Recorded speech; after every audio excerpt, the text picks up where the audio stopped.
आप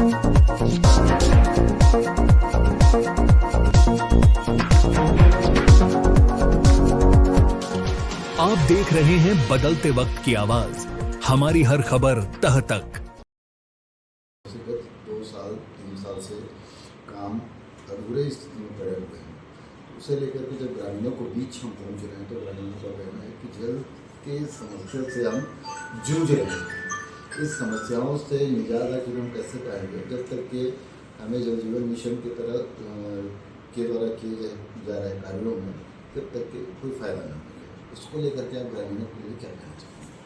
देखिए, मैं आपको ज़िले की स्थिति बताना चाहूँगा। हमारे जो कुल 666 ग्रामों में कुल 874 योजनाएं हमने तैयार की है ज़िलों में, जिनमें से वर्तमान स्थिति में हमारे 157 ग्रामों में समस्त कार्य पूर्ण हो गए हैं। शेष सभी जगह पे हमारे काम चल रहे हैं। 3 ग्राम ऐसे हैं, पालू डिग्गी, मर्दाडी और तारझर। आपको खुद ज्ञात होगा कि ये ऊपर की पहाड़ियों में है। यहाँ मैंने निविदा मंत्रण किया गया है, किंतु एक ही ठेकेदार द्वारा भाग लिया गया है। वहाँ पे अभी कार्यदेश पूर्व में जारी किए गए थे, किंतु ठेकेदार ने वहाँ पे उपस्थित होके उस जगह को देखा तो काम नहीं कर पाने की असमर्थता व्यक्त की थी।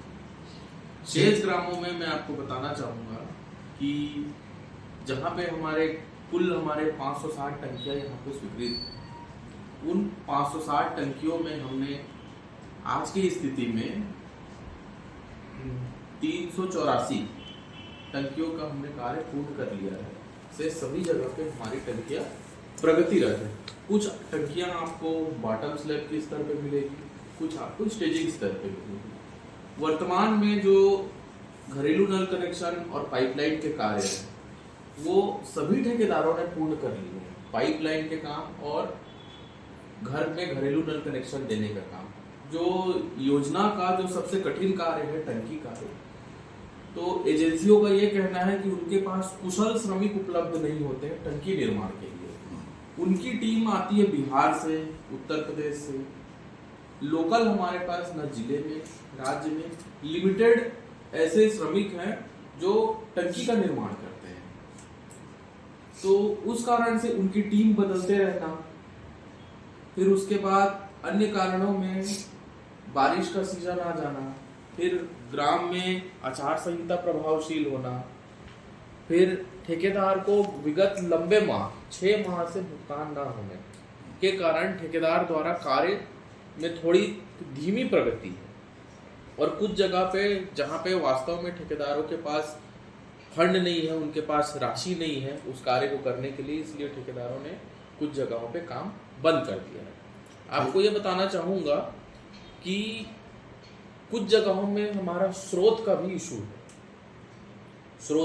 है, तो उस संबंध में हमको राज्य सरकार की ओर से 125 नग ट्यूबवेल का लक्ष्य प्राप्त हुआ था। वर्तमान में केसिंग पाइप भी हमको शासन से मिला। आज की स्थिति में हमने नलकूप खनन का भी कार्य प्रारंभ कर दिया है। अभी छुरा के क्षेत्र में और आज से देवभोग के क्षेत्रों में नलकूप खनन का कार्य किया जाएगा। हमारा पूरा प्रयास है जल्द से जल्द।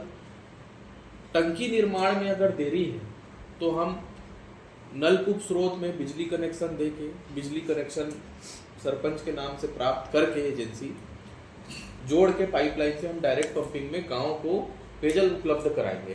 ग्राम में कम से कम आंशिक पेयजल उपलब्ध हो। ठेकेदारों की तरफ से जब बहुत ज़्यादा विलम्ब हो जाता है तो विभागीय प्रक्रियाओं के तहत आप लोग किस तरह की कार्रवाई करते हैं? क्या ऐसा मुनासिब नहीं है कि समय सीमा जो निर्धारित है उस समय सीमा निर्धारित समय सीमा में यदि काम नहीं किया जाता है तो ब्लैक लिस्टेड किया जाए ऐसे ठेकेदारों को? इसके लिए आप लोग क्या करते हैं? देखिए, इस संबंध में जिला जल स्वच्छता मिशन की बैठक कलेक्टर साहब अध्यक्ष है DWSM के, उनके समक्ष लगातार बैठकें होती हैं। प्रत्येक मंगलवार को कलेक्टर साहब हमारी जल जीवन मिशन की समीक्षा करते हैं। उसमें कलेक्टर साहब का क्लियर कट निर्देश है कि 6% की राशि, टोटल अनुबंधित लागत की 6% की राशि को विथहेल्ड करके ही भुगतान करना है। विगत जो भुगतान हुए सितंबर में, जो सितंबर में हमने लास्ट भुगतान किया है, उसमें मैंने सभी अनुबंध में 6% की राशि अर्थदंड के रूप में विथहेल्ड करके भुगतान किया है। अभी समीक्षा बैठक के दौरान कलेक्टर साहब ने जो भी दिशा निर्देश जारी किया है या जो निर्देश किए हैं उन्हें लेकर के भी आप ठेकेदारों के प्रति क्या कार्रवाई करेंगे? कलेक्टर साहब ने आज का दिन तय किया है कि आज मैं एजेंसियों की बैठक में, कलेक्टर साहब ने समीक्षा बैठक के दौरान टोटल 17 ऐसे एजेंसीज हैं जिनकी कार्य की प्रगति धीमी प्रगति वाले एजेंसीज को बुला के बैठक करके उनको समझाइश देने का निर्देश दिए हैं कि अगर वो काम करने में सक्षम हैं तो शीघ्रता से अपना काम पूरा करें, अन्यथा उनका जिस